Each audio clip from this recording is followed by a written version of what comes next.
Good morning, everyone, man. How are you guys doing today? How are you guys doing today? Hey, this is Gregory Wiles coming live to you from Houston, Texas, with this inspirational morning talk. For first-time listeners, I just get some. I'm on Mondays, Wednesdays, and Fridays at 8:45 a.m. That's Central Time. That's our time here in Texas. You can calculate what time zone you're in. But yes, it's another beautiful day here in Houston. Our crazy Houston weather up and down, man. All week we're in 70s, and today we're back in 40s, gonna end off in 70s. That big drastic change in temperature. Mr. Littleton Wiles, big bro, Tony, how are you doing? How are you doing? Hope you're having a great day. Yes, guys. So today, man, what I want to talk about, I just want to talk about time versus eternity. We're in a new year now. Oswin Smith, good morning. Good morning. How are you doing? We're in a new year right now, right? And for the next what, maybe week or 2 weeks, we can, if we've seen someone for the first time, we can say Happy New Year in all our email and texts. We can end it off with Happy New Year. We can be this Happy New Year mode. And I'm listening to the Miles Monroe one time, and he said, every time you tell someone Happy New Year, ask yourself, what did I do with last year? How did I spend last year? What did I do with that time? Because this is what I want to talk about today. Time versus eternity, right? We got a gift from God that we are in time. We are in time right here. That's a gift, but then it's come with some conditions, right? We're in time, right? So everything here is timed. On earth, everything is time, right? Nothing is for you. Your boss give you a project, he tell you I got a week or 2 weeks or 2 days. I need this by next Thursday. What is he putting a time limit on it, right? You got something to do, let's say we use the term time heal everything, right? So everything that happened last year to us, the gift that we get, we could put it behind us and say, hey, you know what? That was last year. This is a new year. I can do different things, right? We got time, right? That's a gift. So ask yourself, what did I do last year? How did I spend my time last year? Was it productive? What did I spend it doing? Was it productive? Because, again, we are in time. We don't have forever to do things. This is what Job 14:5 said. Job 14:5 said, a person days are determined. Some books say person days are numbered, some other translation. He tells God, you have decided the number of his months and set limits he cannot exceed. So Job saying, God, our days here are numbered, right? You have decreed the number of our months. You have decreed how much months we're going to stay here in this earth, in this time, in this suit. That's called the body. Because the real spirit is this is just a suit we got on here. That is time. The suit, this body is what is in time. Our spirit is not in time. Because when we're done and the spirit extracted from the body, the spirit gone. Now we're going to talk about that too. But this body is in time. This body is for time. This is why we get old. That's why as we go on, we get age. We old. It's in time. It got a certain amount of time, right? So we say we set limits that we cannot exceed. So when the day and the time and the hour come, that's it, right? So we gotta ask ourselves, man. We don't have all day. We don't have forever to do the things that He called us to do. So we gotta ask, how did I spend my time last year? And am I going to spend it the same way this year? What is your plan? What is your plan for this year? That's why we was coming up to the end of the year fast. I say, make your plans and take it to God and let Him bless it and ask Him, make sure it line up with His will, right? Because your plans, you want to make sure. So you got to ask yourself, how did I spend the time? Because some people might more be upset with you for wasting the time more than money. Don't waste my time. You ever hear people say the thing? Don't waste my time. Because every minute that tick and pass, every year that passes, a year we can't get back. We can't get back the time. That's counted to this time what Job is talking about here. Our months are numbered.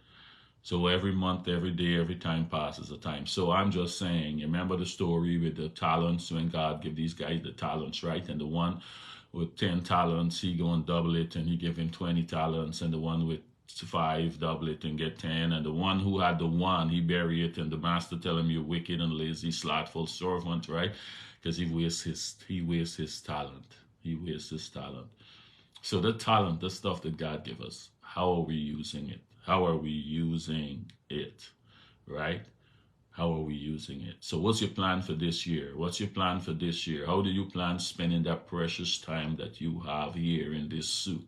How do you plan spending? Do you even have a plan for this year, the things you want to get accomplished? Because with a plan is half, a plan gives you a sense of purpose, it gives you a sense of direction, right? It gets you something to work towards. Because if you don't have a plan, life is going to set a plan for you. Friends going to set a plan for you. Anything goes, anything come about, you're going to be doing because you don't have a plan. You don't have a goal. You don't have a direction. You get your money. You don't got no plan how you're spending it, with projects you're doing, nothing. You're just going to sit on the bank. You just spend. So if you don't have a plan, life can set a plan for you, right? So what's your plan for this year? What's your plan for spend the valuable time? Because it's like Miles Monroe, they put it one time. He said, if you get a headache in eternity, eternity is where God lives. He put us in time, and He lives in eternity. But if you get a headache in eternity, it's forever, right? It's forever. But here, now, we could say, well, you take 2 pills, the headache lasts an hour, it lasts 2 hours, it's gone, time heal everything. You got family members that pass away, with time it get better. You could say, okay, my mom or my dad passed away 10 years now, 20 years now, 2 years now, and every year, time make it better. But in eternity, everything is forever. So that's why I'm going with this. So that's why, guys, we need to do what we need to do here. And don't wait till tomorrow, because as Job's saying, our days are numbered, right? And he set limits we cannot exceed. So what's the limit for our life? We gone. So that's why I'm urging people. Get rid of all the unforgiveness, the bitterness, and all of that kind of stuff. Just do what you need to do to be right. So when we transition from time to eternity, where everything is forever, you want to make sure you're in a place where things are right, right? So let's look at this. 2 Peter 3:8. Here was 2 Peter 3:8 saying to bring out this time and eternity thing, because we live in time God don't. And here he was telling the people, but you must not forget this one thing, dear friends. A day it's like 1,000 years to the Lord.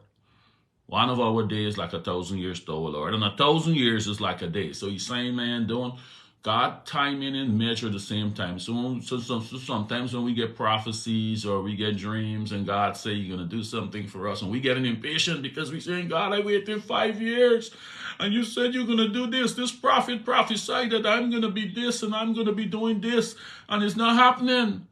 Peter just trying to remind people, you got to be patient. God timetable is not, he don't live in time. He don't live in time. He's not measuring stuff the same way, right? So he's saying 1,000 years is like a day to him. It's like a day. He's saying it's not exactly, he's not an exact measuring or saying, well, no, he's saying it's like. He's just trying to draw the comparison that God is not on the same time with us. He lives in eternity. So if you say you're going to do something, you got to be patient. He can do it. But you don't kind of measure in on the time that you on his time. No, he don't live in the time, right? So let's look and see why we need to get on the ball, guys, and do what we need to do.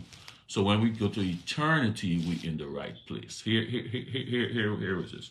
This is in Revelations 21. Revelations 21. And I read from 1 through 4. Revelations 21, and read from 1 through 4, right? This is talking about a new heaven and a new earth. Remember, John get this vision about the end times, right? And now we get a vision now about the new heaven and the new earth. So it's saying, this is Revelations 21, and start from 1. Then I saw a new heaven and a new earth, for the first heaven and the first earth had passed away, and there was no longer any sea. I saw the holy city, the new Jerusalem, coming down out of heaven, for God prepared as a bride, beautifully dressed for her husband. And I heard, listen to this, and I heard a loud voice from the throne saying, look, God's dwelling place is now among the people, and he will dwell with them. So God dwelling among the people. So this is eternity where God is. Michelle Blair, good morning. This is eternity. This is why I'm trying to tell you, the time that we have here, we got to make sure we do the things we need to do so we get to this place here where everything is forever, right? He said, look, the dwelling place among the people, and he will dwell with them. They will be his people, and God himself will be with them and be their God, right? He will wipe away tears from the eyes, right? Remember, this is eternity. And what Miles Monroe was using the example, he said, if you get a headache in eternity, it's forever. If you get a toothache in eternity, it's forever. If you sad and you mourning in eternity, it is forever. You can't say, well, time can heal nothing. You're not in time anymore. There's eternity. So that's why we got to make sure we go into the place in eternity that is this place here that they're going to explain, right? He said, and God himself will dwell among and be their God. He will wipe away every tear from their eye. There's no more crying. There will be no more death. Because I'm telling you, if you're death or mourning or crying or pain, that's what I'm just saying. You can't afford to have these things in eternity. Because if you have the death and you have mourning and you have a pain, it is forever. So he's saying you're not going to have no more of these things, no more death or mourning or crying or pain, for the old order of things has passed away. So some translation, NLT, say for they're gone forever. So that's what I'm saying, guys. On the flip side, the pain and the fire and the burning and all of that, what he's saying, if you don't go to this place, which is heaven, and you go to the hell, it is forever. The pain and the crying and the suffering, it is forever. So I'm asking you again, every time you tell someone Happy New Year, ask yourself, how did I spend the whole year? What did I do with my time last year? And do I plan to do the same thing this year? Or I plan to do better? Or I set a goal for this year that I'm going to achieve. How are you planning on spending this year? The time that you get, that precious time that you get. How are you planning to spend it? Because a little further up here in same Revelations 20, when they talk about the judging of the dead and stuff like that, here they say how we can be judged. I just can jump to 13 because I just want to bring out the point that I want to bring out. Right? Revelations 20:13. The sea gave up their dead, they were in it, and the death and Hades gave up the dead that were in them, and each person was judged according to what they have done. They're talking about the judgment of the dead, and people can be judged. But they say each person will be judged according to what they have done in this time that we're in. We can be judged according to what we have done with the time. When we're in time right here, right now, we can judge according to what we have done. So what have you done last year? What are you planning to do this year, today, with the time that you got? Because according to Job, he's saying a person's days are determined. A person's days are numbered. He said, you have decreed the number of our months and have set limits that we cannot exceed. So he said they got limits we cannot exceed. If the month is 300 months, it's 500 months, whatever it is. He said, when the time comes, we cannot exceed it. So what have you done with your time? And what you plan doing with the rest of your time that you have here in this earthly suit, right? Because as it's saying here, we can all be judged for what we have done. That's why in the story with the talents, the master was so upset with the guy when he buried his talent and he didn't use it. He called him a wicked and slothful servant, and he punished him because he did nothing with his talent. He did nothing what he had was given to him. And all of us have gifts. All of us have talents. What are you doing with it? All right, guys, I can leave that there, but think about it. Time versus eternity. We're in time. What we do in time, it depends on which side of eternity we go on. Now, in eternity, everything is forever. All right, guys, I'm going to leave that there. Have a great day. Have a great day, and we'll talk again on Friday, right? Yes, Friday. Goodbye.